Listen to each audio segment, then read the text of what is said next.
Welcome to Naked Reflections, brought to you from the Wolf Institute. I'm Ed Kessler, and each week I'll be taking an in-depth look at the stories reported by our friends over at the Naked Scientists.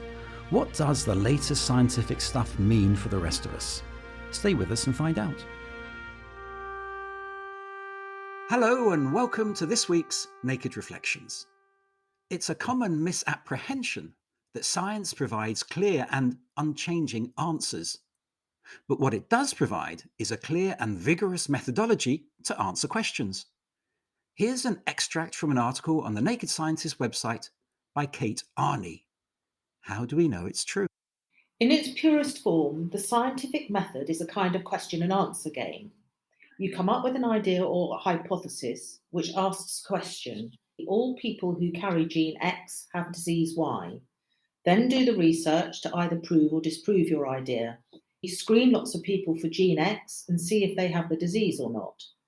Your hypothesis may just be a wacky idea, or it may be based on observation. Once you've proved or disproved your hypothesis, you have moved forward the frontiers of science.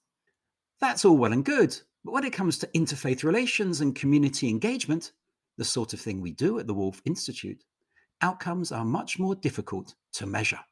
As Albert Einstein said in a nod towards the spiritual, which fascinated him almost as much as science, not everything that can be counted counts, and not everything that counts can be counted. Does interfaith work is the question we're asking today. Timely because the UK is marking Interfaith Week, celebrated at this time of year since 2009. And here with some answers are Dr. David Hampshire, Assistant Director of the Interfaith Network, and Dr. Kitty Alone, Research Fellow and Manager of Outreach here at the Wolf Institute. Kitty, have you come up with a hypothesis for assessing the impact of interfaith dialogue that approximates to the scientific method? If you want to apply sort of the most scientific method that's possible, then you could do something like randomized control trials, for example, or you could do a control group and an experimental treatment group, where one group gets the dialogue intervention and the other group doesn't, and then you measure the difference between them on various variables of interest. That's not always possible in interfaith dialogue. So what has also become apparent during my research is that it's not always possible to take experimental standards and apply them directly to real world interactions. It is if you have a controlled laboratory setting and you have participants, then you can control very tightly the variables of interest, but that's not possible always in real world scenarios like interfaith dialogue projects. So in that case, you sort of have to adapt and try and relinquish this sense of control that you get as a social psychologist. Really just a combination, I think, of qualitative and quantitative methods are the way forward in assessing impact of interfaith dialogue. I think there's a real danger of making a category mistake. And I think that the idea that we can use methodologies which are appropriate to natural sciences, which can be applied in a laboratory setting, as you've alluded to, actually misses the point when it comes to things which are essentially social in character, because I think we're asking a different set of questions. And I do know that, certainly in terms of social science approaches, there are positivistic approaches that can be used, which would concur with what may be seen here as a scientific methodology. But I think on the whole, they have been doomed to fail. And partly because there are so many variables. I think that's one of the issues. But I also think it's missing the point. To give a sort of an example of what I mean, you could ask the question of me, have I been a successful male? That's just an interesting question.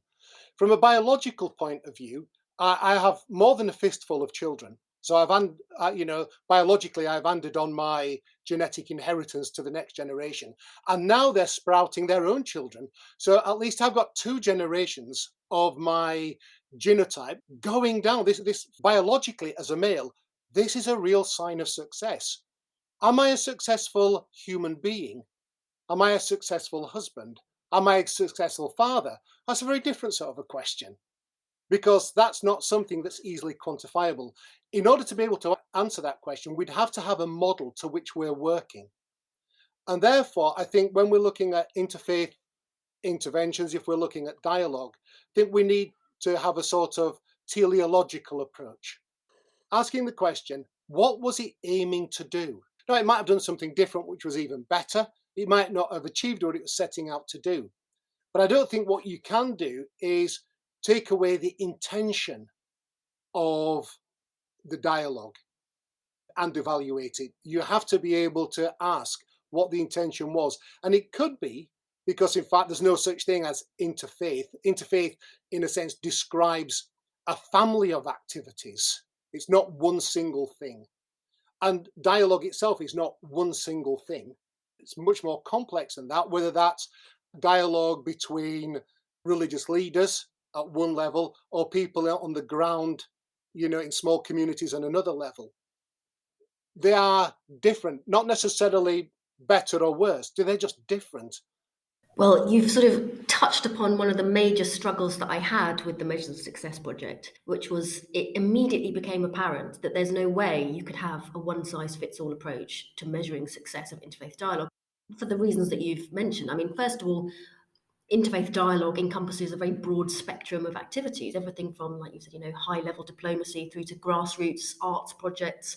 So how on earth are you supposed to develop one methodology that fits all of these disparate types of dialogue? And it's not possible. But what is possible, I think, is to really focus on the question of what do we mean by success? And I think that's the key, because what is success in interfaith dialogue? Is it just you have 10 people that turn up every week and that's successful? In a very crude sense, yes, I would say that is some measure of, success, that you manage to even get participants to attend. But the people that are sort of involved in interfaith dialogue, and I'm sure, please correct me if I'm wrong, David, but people, from my experience at least, people involved in interfaith dialogue very much are of the belief that interfaith dialogue has effects that transcend the dialogue project itself. So it's more than just we run a project, people have a change of attitudes towards a different religious outgroup and they go home and forget all about it. Otherwise, what's the point? There is this assumption that these positive effects that are garnered in a dialogue situation, whatever that type of dialogue may be, goes on to influence change in the broader community. So what I became interested in for the Measures of Success project was, well, we seem to have all these different levels of success. So on one level, you've got sort of people who are interested in noting or tracking the attitudinal changes in people who are involved in a dialogue. Do they revise their beliefs about their own religious identity, for example? But as I said, there's this assumption that these changes have an impact in the community as well. So that leads us up to the next level of what you might determine the domain of success, which is the community level.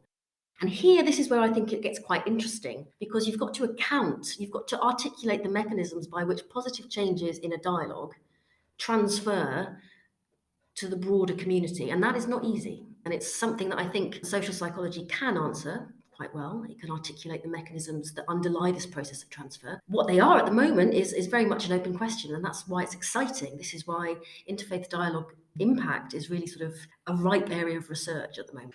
Kitty, you've mentioned the Measures of Success project. I gather there's some kind of toolkit that's part of that? Yes, so the main outcome of the Measures of Success project was the development of a toolkit for interfaith practitioners at sort of the grassroots level to help them approach this very complicated process of evaluation. And it leads us back to the F word, funding. So for a lot of local interfaith organisations, funders want evidence of impact. And this can be very hard to do if you've never done an evaluation before, if you have no idea what is of interest. So what we've tried to do with this toolkit is provide a step-by-step, user-friendly guide for people in that position to offer them, if you like, a guiding hand through the first-time process of evaluation. And the toolkit will be launched live on our website, available to all in Interfaith Week. There is a sort of an assumption, a cultural assumption for us, that structural change leads to cultural change. And I think that we need to challenge that assumption, that just because we have structures in place, therefore culture itself will change, I think is something that's not proven. But I do think that depending on what type of interfaith dialogue you're looking at and what its context is, I think there is a sense that actually what we are doing here will have an impact more widely. But in order for that to happen, there has to be some type of communication about what's going on. That having that sense of raising the awareness of what you're doing, why it's important and significant, and what you're expecting to see as a result of that. And I think that, in a sense, that's the challenge, because I'm not necessarily sure that all forms of dialogue do see themselves as having a broader impact, because what they might be doing is dealing with a particular situation at a particular time. And then that project itself may take on a life further and beyond. Let's go to the individual. What kind of change is necessary? And maybe this feeds into your research, Kitty, that results in changing behavior. Can you identify that? Well, the assumption is, of course, that attitudes lead to behavioural change. And whether that's entirely true is a point of contention, but it's generally assumed that improving attitudes will have some impact on behaviours down the line. So when I did the preliminary research for the Measures of Success project, I had a really interesting series of interviews with interfaith practitioners, and I basically just asked them what they considered to be success in terms of interfaith dialogue. And the majority of them all said that for them, success in interfaith dialogue involves some kind of psychological change in the participants. This could be, for example, attitudinal changes or breaking down very sort of black and white type thinking regarding the other. But also there was an interest in success involves some kind of critical reflection on one's own religious faith or one's own religious identity. And that was quite interesting. That's not something that I'd ever sort of encountered before in any of the previous interfaith work that I'd done. It's always been improve attitudes towards another religious group. But I found this idea of sort of self-reflection and identity formation in the individual very interesting. I think that there are projects that you could look to and say, look, actually, there was something going on here, and a result of that, change has happened. And I'm thinking they're not members of the Interfaith Network, but it's a project called AICSAF based in Slough. It was created, because of the tensions and at times violence between Muslim and Sikh communities there. And that project has now taken on a life of its own, and it's doing some fantastic work of bringing young people from different communities together to actually meet each other, to collaborate, and to develop a greater sense of what it means to live in that place and at that time. And there are other projects that have been done as well. I think the Near Neighbours project of the Church of England, I think, has seen some real success, and I think has been quite, well evaluated over time. But I do think that we have to recognize that there are high levels of fragility as well at times. Not here, I would say, at the moment, but I often reflect back on the Bosnia-Herzegovina before the Bosnian War, where communities were intermarried, integrated, and within a very short space of time, that all fell apart in the most horrendous ways. So I think one of the things with interfaith, it's not that actually we can never say we've done the job, because I think it is about recognizing that we need to carry on with those conversations. This is Naked Reflections with me, Ed Kessler. My guests are Kitty Alone and David Hampshire. Our question this week: does interfaith work? Interfaith and multiculturalism are not the same things, of course, but they are related. Here's the sociologist Tarek Modood speaking on the show, reflecting on multiculturalism. Multiculturalism begins to be very controversial with the Satanic Verses affair, because here you begin to have a group of people who begin to say, we are being disrespected in this society by a book that we find thoroughly offensive and unacceptable, and there is no law or policy or institution that we can refer to protect us from this humiliation. Up to then, it was a lot happier, slappy, clappy, saris, samosas, steel bands, and so on. One of the questions I have for both of you, actually, is the challenge and the accusation that interfaith dialogue is simply an echo chamber, that we're speaking with like-minded people. Is that a fair criticism?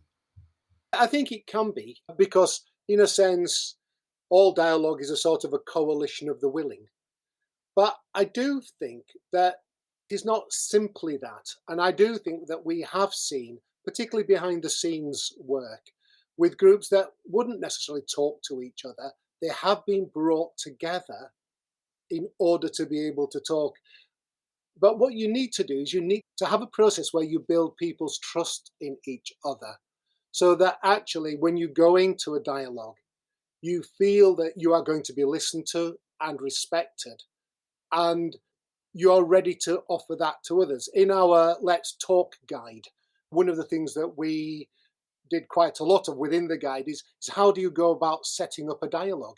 You just don't want people sitting over tea discussing the same things and feeling good about it. You want to look at some of those issues that are really affecting communities. And I think that's really important. Yeah, I think I'd agree with you, David. I think it can be just sort of the tea and samosas model where people just sort of sit around and say, oh, isn't this lovely? And then they go home and nothing sort of impactful ever happens. But I think that's an unfair criticism to level at all interfaith work because there are some really profound changes going on. And David, you mentioned Near Neighbours previously, and they are, for me, a prime example of an interfaith organisation that really is engaging with difficult issues in the community. And again, as part of the research for the project that I've been working on, I did a tour of the UK, if you like, to all the different Near Neighbours hubs. And one of the things that came through very clearly was that on the ground, there is an appetite for people to engage in difficult, controversial topics. They want more than just sitting around having a cup of tea and a cake and saying, oh, I'm a Muslim, I'm a Jew, how lovely. They actually want to engage with these difficult issues. But as David said, to be able to do that, you really have to build this foundation of trust. And for me, Near Neighbours is a perfect example of somebody who does that very well. So it sounds like you're both focusing on the grassroots. So in this interfaith world, should we be thinking less about the Pope meeting the Grand Mufti and more about the local priest meeting local faith leaders? I'd say we need both. You can't undervalue or underestimate the impact of the Pope, the head of the Catholic Church, meeting a leader from a different faith. There's no way of knowing how many individuals he will have reached by that. How many Catholics will have seen him shake hands with, a senior rabbi, for example. So yes, we need both. I mean, I do think it's important that clergy, for the better want of a word, do talk with each other at a local community level. But sometimes I think we need to be a little bit careful of those people who appoint themselves as the gatekeepers to communities and don't want their broader community to engage. And I think historically that has happened where you've had the worthies come and speak and sit on a panel and talk, but actually the communities never do meet each other. And I think there is a much more granular level, which is in the sometimes referred to as the dialogue of the everyday. We need to be seeing that development. And I think one of the ways that that's actually changing nationally is the development of workplace faith and multi-faith networks, where people in the workplace with their colleagues can sit down and talk about their own faith and what matters to them and learn from and listen to others about their faith. And what they're not necessarily doing is representing their whole tradition, but what they're doing is representing themselves as part of that tradition to another. And that builds up not only sort of a community of understanding, it also then enables a community of change to form from that as well. So I think it's happening at all sorts of levels. And one of the ways we've seen that are things like interfaith activity around sports clubs. There was a great project in Manchester, which started with Near Neighbours and then moved to FODIP, which got women from very strict religious backgrounds, Muslim, Christian, and Jewish, who would never do sport in the presence of men, to do sport together. And they've done some fantastic stuff. So I just remember that David mentioned the importance of workplace-based sort of faith encounters. And I think that's absolutely crucial because for many people in this country, the only time they ever meet somebody of a different faith background is in the workplace. We tend to choose our friends. We can't do much about our family, but the workplace is where we are thrown in together with people who may or may not be like us. And there's a real place and opportunity to get to know the other, whoever the other is. There was a very helpful reflection by Jonathan Sachs, Ahava Shalom, in his Politics of Hope, where one of the things he talked about, why Sunday should remain special. And he said, because what's happening is virtually all of our relationships with people other than our family tend to be transactional. So there are people in my community that I only ever meet because they're at the checkout. And that actually what we need to do is create a community space where people meet together as people. And that's something I think we've lost from our society. And I think a lot of our social institutions, and this was pre-pandemic, a lot of our social institutions have effectively collapsed because people no longer belong to things. They don't belong to the local political party. They don't belong to their trade union. They don't go down to the pub, where they just meet other people as other people. Jonathan Sachs uses Hampstead Heath as an example of where people just meet because it's a place where people meet. And we've lost that. So workplaces, I think Kitty's right, workplaces have become more important and significant as the space where suddenly we're likely to be confronted with somebody who is different to ourselves, who we have to get on with. We've moved from the sort of Hobbesian model of the best way to avoid conflict is not to talk about anything that is controversial, to the sort of the John Locke model, where actually we need to build tolerance because we need to live with each other, and we do that by understanding each other. Cultural structure, the big ideas which inform our lives and our culture are incredibly powerful as drivers for behavior. There is a discussion at a socio-cultural level as to whether that's appropriate. There's a transformative aspect to culture, does change over time. The question is, what are those big ideas within that cultural structure, which then would make things obvious for people? And I think as we've become a more multicultural society, it becomes more obvious that we need to deal with that in a positive way. And that has, at a socio-cultural level, an impact around how then people go about the way that they live their lives and what they do. But that's an incredibly long process. It's not something that's achieved overnight because cultural change happens on the whole very, very slowly. Even when it looks like it's changed very quickly, very often what you find is that you've just replaced some institutions with others, but actually the big ideas are already there. You talked about how slowly the change occurs. And earlier you touched on Bosnia. And like you, I've spent a little bit of time there and I'm doing a little bit of work on it at the moment. The country is beginning to go through further worrying stages with further polarization. And of course, when change like that happens, it happens dramatically quickly. It doesn't wait for structural generational shifts. People can collapse in terms of relationships, in terms of generating hostility incredibly quickly. So, what do we do in that situation? One of the things that struck me, just to put it out there and then leave it to you for the final word, is the complexity of the relationships that's not taken into account. And if a number of factors come together, not just issues of religion, but social, economic, ideological, political, as well as religious stroke theological, well, if they come together in a harmful and damaging way, that sets the scene for a Bosnian type disaster and destruction. But when that happens, we don't have much time. Yeah, I would agree. And I think the same you could apply to Rwanda as well and other places. When I talk about cultural change being slow, it doesn't mean to say that things can't happen suddenly in a crisis. And I don't think Archer would be arguing that either, because it's obvious from the evidence that it can. And I think what is difficult, and I think if you look at the situation in Bosnia Herzegovina, is that you need strong voices from different faith communities.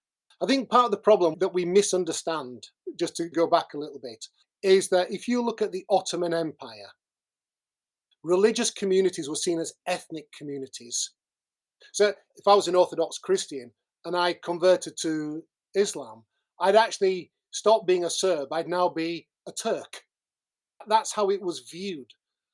And therefore, where religion and identity are actually so sewn into each other and into communal structures and identities, that's when it can become really dangerous. And I don't think we understood that when we looked at Bosnia. I don't think we understood that when Daesh was sweeping up the Nineveh plain, that actually Christians in Iraq are ethnic groups. And therefore, I think you're right. What we need to do is we need to take into account the complexity of the relationship between class, race, ethnicity, religion, and understand those holistically. That actually interfaith dialogue deals with interfaith issues, and that's really important. But other things need to happen as well if there's going to be a better outcome for society as a whole.